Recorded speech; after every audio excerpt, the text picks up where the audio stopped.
Welcome back to Rocker's Beer Review, and today we've got a review for the last beer in the July haul. If you remember way back when we did the unboxing for the beers that I got in July, this is the last one out of that box. You will be having a new box coming through soon, and we'll be doing an unboxing and seeing what we're going to be reviewing in August. But this is a pressure drop, this is a second pressure drop one, and this is it's called the Numbers. It's a double dry hopped pale ale. It's coming in at, let's just check the alcohol, 5.2%, and you can see there, lovely looking can. You've got there the sort of a sort of poolside, which is, let's face it, where I'm sure a lot of us would rather be right now, sitting by a pool drinking beer, opposed to trying to make what we can of this sort of so-called summer. But we're going to put this beer into a glass and see what it's like. So double dry hopped, which is always one of my favourites. Let's get this poured in. Okay, so we've got quite a lively head there. Two and a bit finger head. White, fluffy, tightly compacted bubbles, you can see there. Hazy and yellow, as you would expect.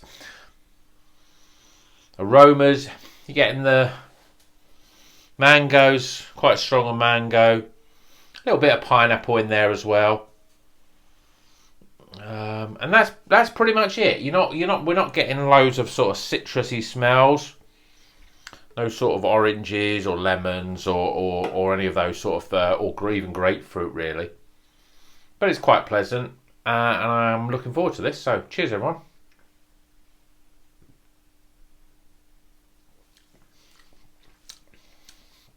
Really nice, soft mouthfeel for that, which is what you want. I mean, it's absolutely what you want in a beer. It's quite dry, very little bitterness. Again, marks out of 10 is great for that sort of level. And let's have a quick look at the can. So it's saying tasting notes: pineapple, guava. I mean, yes, it's got a very slight sort of fresh pineapple taste. You do get a lot of these beers that have a sort of the sweetness of pineapple, like a real candied pineapple. This is quite a dry, fresh sort of tasting. Really smooth. I'm actually getting a little bit of bitterness on the back end, but whereas a lot of these sort of a lot of pale ales, you're not getting a huge amount of the sort of real sharpness and the grapefruit. It's a nice beer. It's, again, I think what elevates it above the sort of standard sort of pale ales is that it really done well in terms of the mouthfeel there. Nice and soft. Not much carbonation. It just sort of sits and strokes the back of your throat, caresses it a little bit with those sort of fruity flavours. But I'm getting that the pineapple is now coming through more, and that's the sort of real key fruit in terms of the flavour. But it's another lovely beer. So let's get some scores in for it, shall we?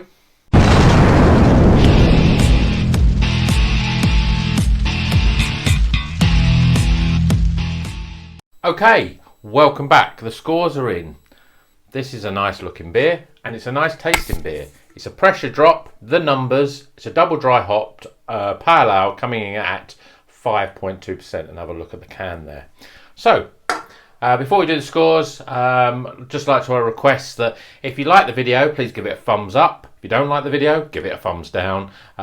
If you want to subscribe so you get to see all the unboxing, the rock review videos, and the beer 52 each month, and every individual beer that we review, we try and release one or so videos every single day. But if you like and subscribe to the channel, you'll get notified every time they're released. So without further ado, let's get some scores in, shall we?